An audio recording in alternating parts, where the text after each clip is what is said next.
అణ్వాయుధాలు తయారు చేయబోమని హామీ ఇచ్చాము. అట్లాగే 60 రోజుల చర్చలలో అణ్వస్త్రాలు తయారీకి కావాల్సినటువంటి శుద్ధి చేసిన యురేనియం ముడి పదార్థం గురించి చర్చిద్దామని చెప్పాం.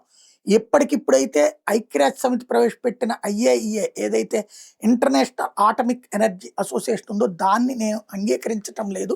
దాని తనిఖీలకు ఒప్పుకోవటం లేదని ఇరాన్ చెప్తే, నువ్వు అలా ఒప్పుకోకపోతే ఎట్లాగా ఆ ఒప్పందంలో నువ్వు సంతకం చేసావు, ఐఏఏ ఇన్స్పెక్టర్లతో చెక్ చేయించడం అని మేము అమెరికా నుంచి పంపించటం లేదు, ఇజ్రాయెల్ నుంచి పంపించటం లేదు, ఐక్యరాజ్య సమితి అనుబంధ విభాగం కదా అది అంగీకరించి తీరాలంటోంది ట్రంప్ మంత్రాంగం. ఒకవేళ లేకపోతే తీవ్ర పరిణామాలు ఎదురవుతాయి, మళ్ళీ పెద్ద దాడులు చేస్తామని చెప్తోంది.